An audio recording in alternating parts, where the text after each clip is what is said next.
Love. It's beautiful, it's messy, and sometimes it ends with you getting stabbed 27 times, shot in the face, and nearly decapitated in your own shower.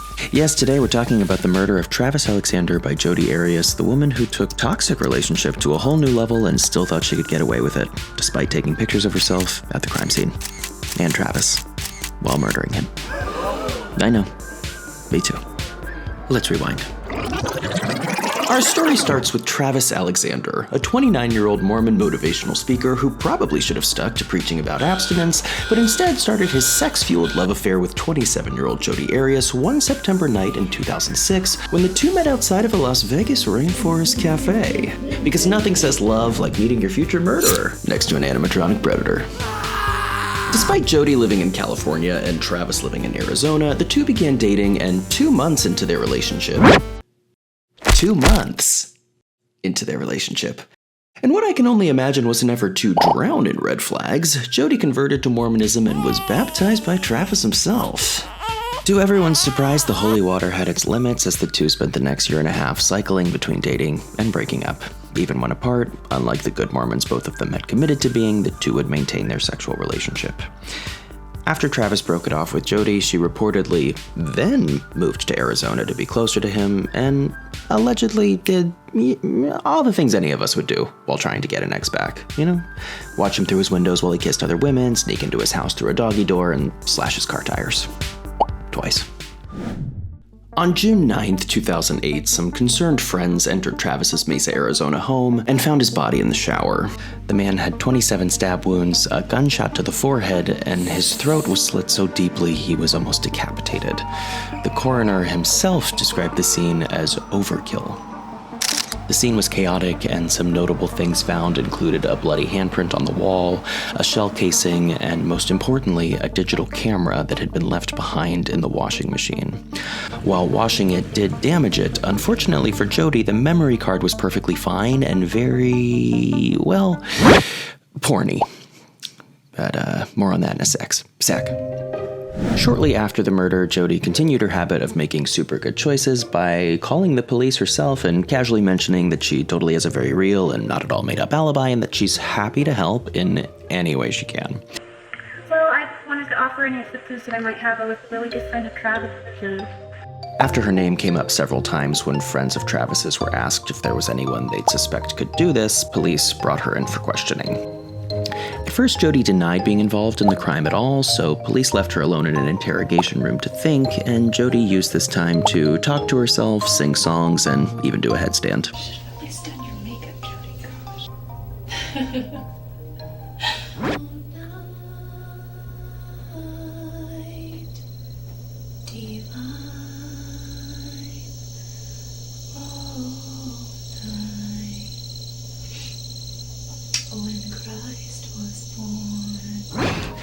And I don't care what people say, I too think that this was the ideal time to show off your yoga skills. According to the AI that answers questions on Google, a headstand can symbolize a change in perspective, and I guess maybe that's why when police came back, Jodi gave her story a plot twist and admitted that she was there at the murder scene, but that the crime was committed by two masked intruders. When police told her that they were going to take her mugshot, she asked, This is a really trivial question, and it's going to reveal how shallow I am. But before they book me, can I clean myself up a little bit? And because of it, she has the only mugshot I can think of that resembles a high school senior portrait. Once the case went to trial, Arias must have done another headstand somewhere off camera because she shifted her entire story again, dropping the intruder idea and shifting to, okay, fine, I did murder him, but it was self-defense in response to an unexpected burst of violence from Travis and was totally not a thoroughly thought-out, deeply premeditated murder. The problem was she had a pretty curated proof of premeditation starter pack. Evidence presented at trial showed she had rented a car for the drive, specifically requested a color that wouldn't draw attention, hauled 4 gas cans with her so that she wouldn't have to stop, and turned her phone off before crossing state lines so that she couldn't be tracked. So, that's how I prepare to see my lover, but some saw that as suspicious. During the trial, the case really caught its international media attention stride due to the wildly, unusually sexual nature of the evidence. As Nancy Grace said, Their relationship was white hot sex. Thanks, Nancy. And while Nancy can be prone to exaggeration, she's kind of dead on here. Remember those pictures we were talking about? I took pictures of everything from my foot to a tree or a leaf or my cat. Over the years, it developed into something that I became really passionate about. Yeah, this is the problem, Jodi. The timestamps on the pictures recovered from the digital camera show that in the hours leading up to Travis's murder, the vibe was apparently much more enjoyable as the two took naked pictures of each other, and then Jodi did a full photo shoot of Travis in the shower before murdering him in the next 90 seconds. And yes, there were accidentally pictures of that too. The court was also treated to some of the audio of saved phone sex recordings between the two. I'm going to tie you to a tree and put it in your ass, by the way. Oh my gosh. That is so debasing. I like it. Poetry. While few people believe Arias' story outside of an unfortunately very real Facebook group with over 1,000 members who support her, the court was also treated to plenty of tidbits about Travis that didn't paint him in the best light either.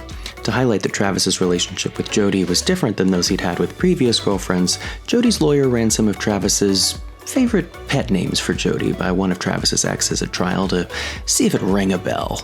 Did he ever call you a whore? No. A slut? No. A three-hole wonder? Three-hole wonder? Okay, Shakespeare.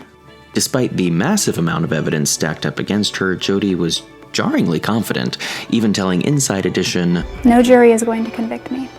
Why not? Because I'm innocent, and you can mark my words on that one. No jury will convict me. Yeah, but they sure did. In May 2013, the jury delivered the verdict, guilty of first-degree murder, but when it came time for sentencing and two different juries got hung up on whether or not to give Jodi the death penalty, the judge was like, "You guys, I'm so tired, we have to stop," and sentenced Jodi to life in prison without parole. These days, Jodi continues to keep busy behind bars selling paintings, yes really, continuing to give jailhouse interviews, and probably still off somewhere smiling like she's doing a Dove commercial. If being convicted of murder wasn't bad enough, Jodi's former defense attorney Kirk Nurmi has since said that the stress of defending her was so intense he believed it caused him to get cancer, and he ended up writing a multi-book series called Trapped with Miss Arias, and was fine with losing his law license over this breach of attorney-client privilege because that's just how much he hated it all. He now spends his days trying to help other lawyers save themselves, and is basically Leah Remini saving Scientologists, but for defense lawyers saving murderers, so fight the good fight, Kirk. So, what did we learn? Don't date people you meet outside of a Rainforest Café. If your partner converts to your religion in under 60 days, reassess. And if all else fails and you still decide to kill your ex, maybe resist that burning urge to take naked selfies at the crime scene. I know. I'm sure you're gonna look hot while you're doing it too. You know, I know.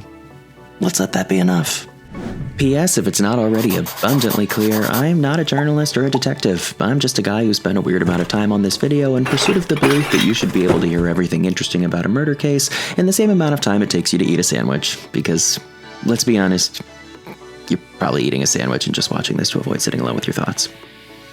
So if you like this video, finish that bite, hit subscribe, comment below with how much you would pay for a Jodi Arias painting, and I'll see you in the next one.